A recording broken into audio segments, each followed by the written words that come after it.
बैठ गया और मकर तार का खेल कांगना अलल ध्यान दचा के। अब कांगना खेलते हैं ना, जैसे यहाँ एक मोटा हा बांध जा, दूसरा मोटा बांध जा रहा नाड़ा और कई गांठ ला दे, फिर नो कहेंगे पूरा देवर खोल लेगा इसने, कांगना खेल रहेंगे ना खुल जा उबरण के फंड होया करना लंबा चौड़ा सिस्टम। तो परमात्मा कहते हैं अब मकर तार का खेल कांगना छूट ना जाते हैं, छूट गया वो हार जाएगा।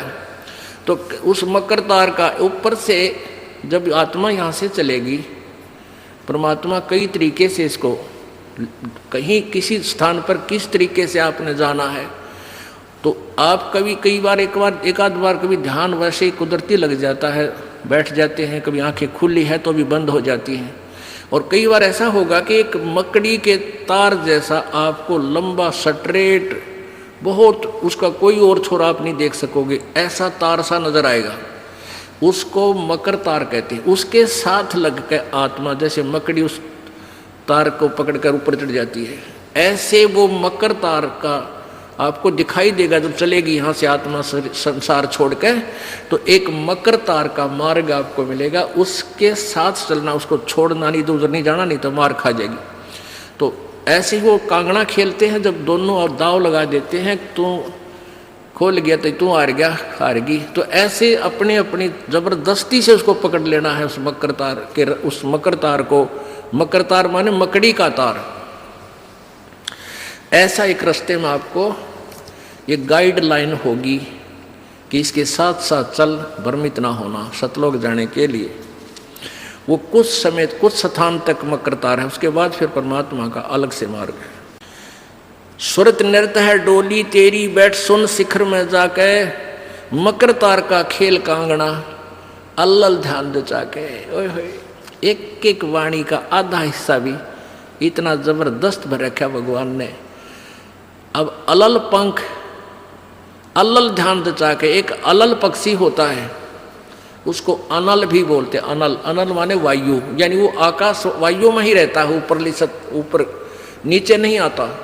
वो अंडे भी ऊपर ही दे देती है वो अलल पक्षी मादा, और उन अंडों को हवा में छोड़ देती है, और ऐसे स्थान पर अंडे देती है, पैदा करती है कि नीचे केले के बन हो, केले के बन।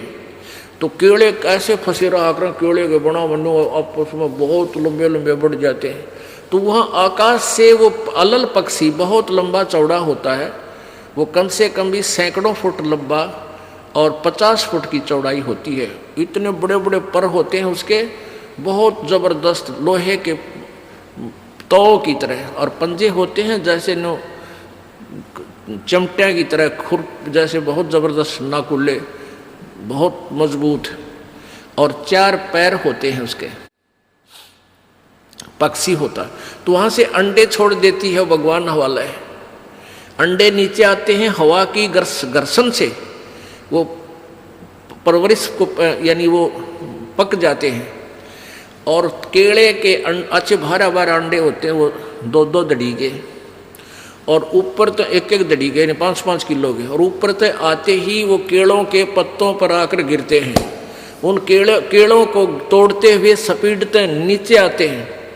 तो केलों पर गिरने से, उन केले पर गिरने से, उन पेड़ों पर, तो उसकी स्पीड कम हो जाती है, और तो केले को तोड़ता हुआ वो आसानी से आकर नीचे पड़ता है, और पड़ के फूट जाता है, उसमें से बच्चा निकल जाता है। वो बच्चा वहाँ फिर उस वन में घूमता है, फिरता है, चारा चरता है, और फिर कुछ दिनों में वो उड़ने लग जाता है, यानी परिपक्व हो जाता है, वो प्रफुल्लित हो जाता है, और वो उड़ उड़ कर देखता है, काफ़ी दूर तक उड़ता है, फिर वापस आ जाता है, 1-2 साल तक वही रहता है उस वन में। उन पक्षियों के साथ भी घूमता है, अपने मित्रों के साथ जो दूसरे पक्षी होते हैं, अन्य जीव जंतुओं के साथ भी घूमता है, लेकिन उनमें उसकी मित्रता नहीं रहती है, क्योंकि उसको पता होता है कि मेरे माता पिता ऊपर हैं, यहाँ नहीं है। पुण्यात्मा, ये बहुत ही उत्तम ज्ञान है और छुपा हुआ ज्ञान था, ये तत्व ज्ञान है। इसको समझाने के लिए बहुत से उदाहरण आपके समक्ष पेश करने पड़ते हैं। ताकि आत्मा अपने परमात्मा की तरफ आकर्षित हो जाए। आपने कैसे रहना इस संसार में, ये अलल पंखी के अलल पक्षी के बच्चों की तरह।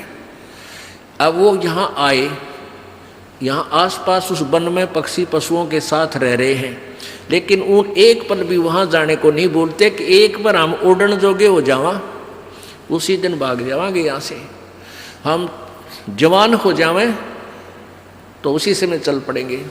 तो जब वो युवा हो जाते हैं और खूब उड़ने योग्य हो जाते हैं तो चलते समय कहते हैं 5 हाथियों को वो पक्षी अलल पक्षी ऐसे लटका, क्योंकि उन केड़ों के वन में हाथी के भी झुंड के झुंड होते हैं, वहाँ होते थे पहले समय में, तब बने ना रहे, तो वहाँ झुंड के झुंड हाथी होते हैं, नो एक दूसरे के सट कर चला कर सैकड़ों की संख्या में कई झुंड है।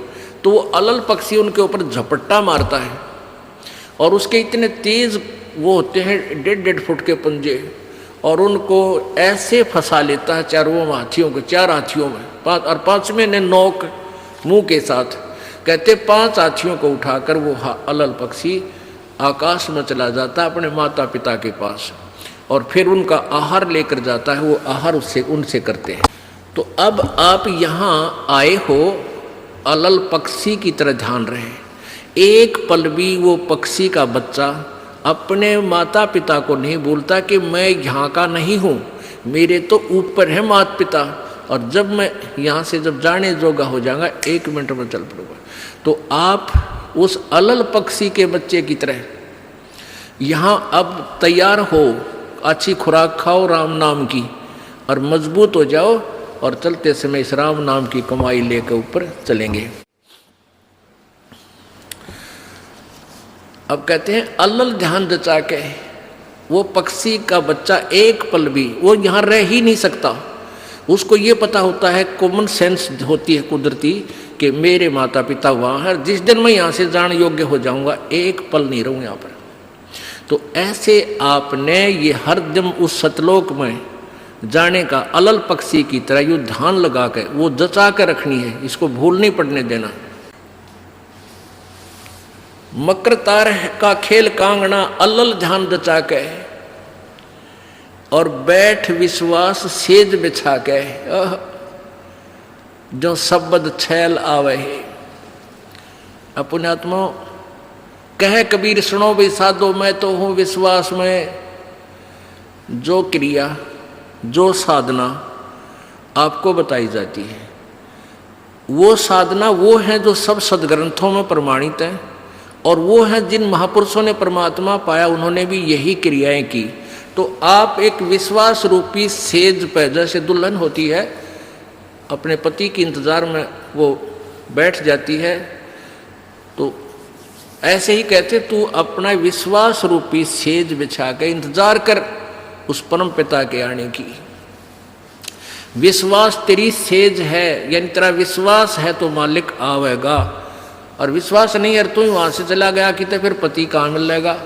कहने का भाव ये है कि डगमग नहीं होना है, अपना विश्वास दृढ़ रखना, जो बताया गया ये विधि और यही भक्ति आपको परमात्मा मिलाएगी।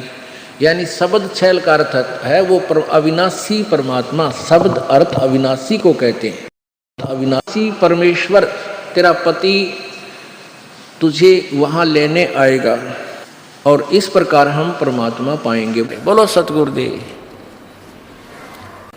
परम पिता परमेश्वर सर्वसृष्टि रजनहार कुल मालिक कबीर देव कबीर साहब अल्लाहु अकबर, ये वो समर्थ परमेश्वर हैं जो इस प्राणी को काल के जाल से छुटवा सकते हैं। ये वो समर्थ परमेश्वर हैं जिसके विषय में चारों पवित्र वेद